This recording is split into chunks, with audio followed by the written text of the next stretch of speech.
In ancient times, one of the most common ways to write was on a thin layer of beeswax poured into tablets.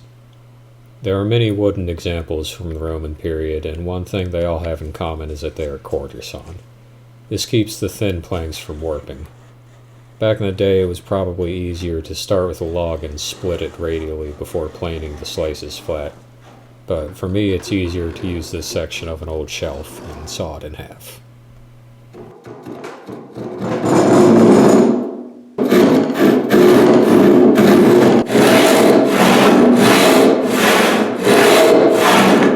I try to avoid power tools since I'm surrounded by neighbors in this garage, but I'm not sure 20 minutes of saw noises reverberating off the concrete was much better.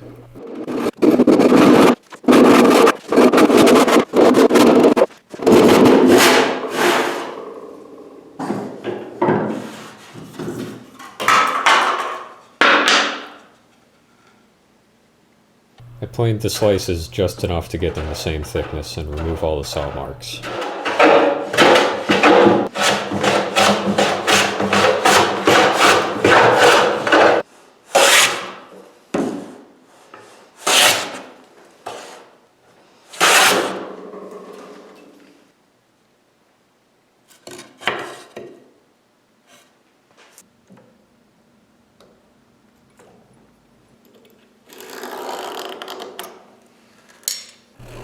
I cut the boards in half to get 4 tablets.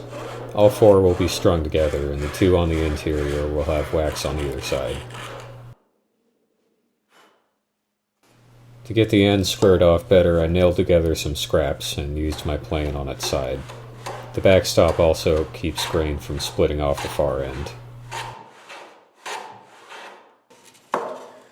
With all the tablets at final dimensions, I lightly knocked off the corners.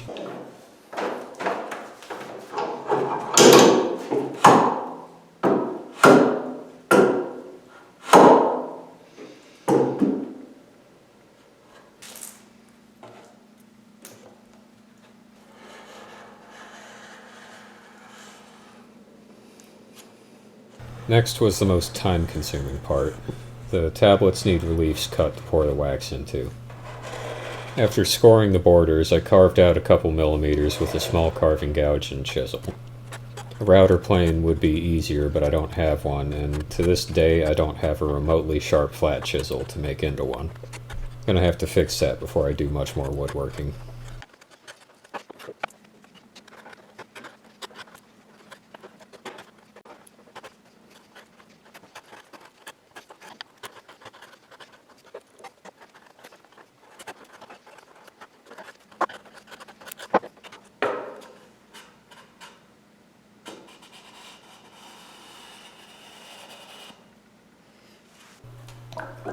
I used linseed oil for the finish, which I managed to do entirely out of the camera's view. So straight to the PSA, I guess, always burn your oil rags so they don't spontaneously combust in your garbage. It's a great way to play with fire on your doorstep responsibly.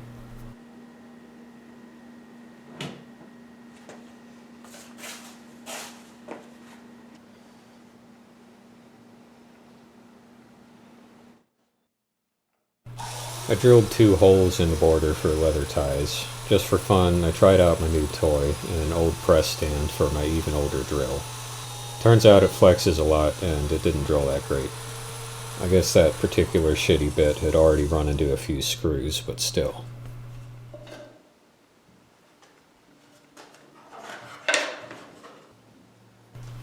The wax should be pigmented, so I collected some lampblack with a stainless bowl and olive oil lamp. Pulling the wick out too far makes it burn poorly, and you can collect the carbon on a metal surface. This lamp is actually made with a mold taken directly from a Roman artifact.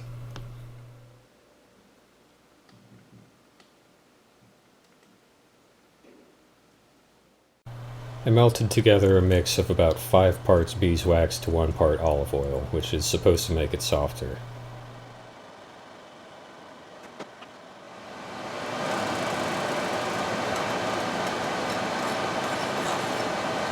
The carbon I made wasn't nearly enough, so I went ahead and bought some. Now I know black pigment production isn't exactly the reason we have global warming, but somehow I still find it especially dumb to burn petroleum badly on purpose to collect soot. So I used it, but I still grumbled inside.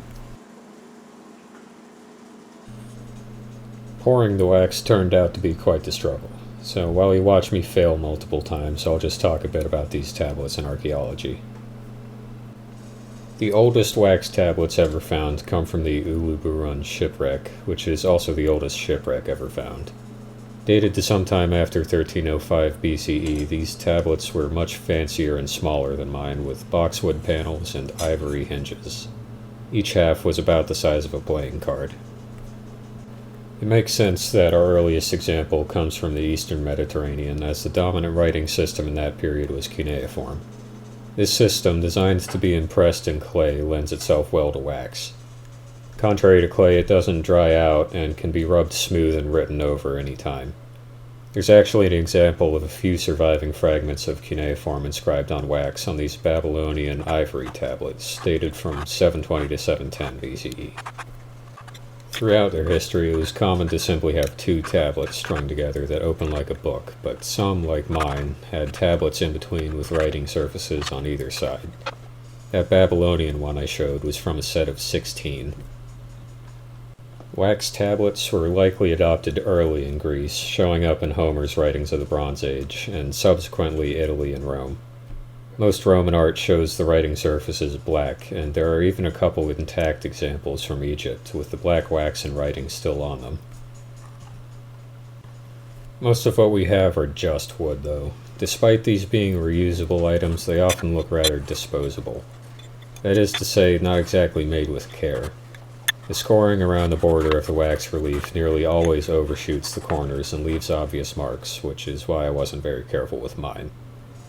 And I've said before that it seems like Romans didn't place holes in things very carefully, but some of them go straight through the writing surface. Like, goddamn, if I had a time machine, I'd slap the guy that did that on the way to killing baby Hitler. Then again, that guy was probably a slave, and I'd feel bad slapping a slave. Guess I wouldn't exactly have pride in my uncompensated work either. Oh my god. Anyway, wax tablets remained common throughout the Middle Ages and even held out into the 1800s here and there. Even if there were none earlier than the Uluburun example, that's still over 3,000 years of use. I feel like it's not often such a basic human invention stays relevant for 3 millennia only to utterly disappear from life. Maybe we could bring it back. I'm gonna take mine grocery shopping. So, after those attempts and more, I developed a process that I can recommend. The first pour will always be trash, as the wood produces bubbles, so expect to scrape it out once regardless. Just coat the whole surface to get it sealed. Once that is scraped out, heat the wood over the stove with a pan as a standoff.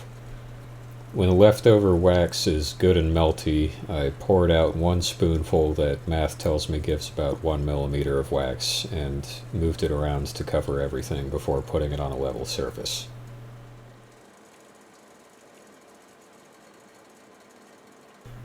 This is obviously trickier with the double-sided ones. Don't heat the other side long enough to start melting wax on the side you finished. A little scraping to remove any spillage on the borders and you're done. Multiple coats of linseed oil definitely help to prevent it from sticking as much.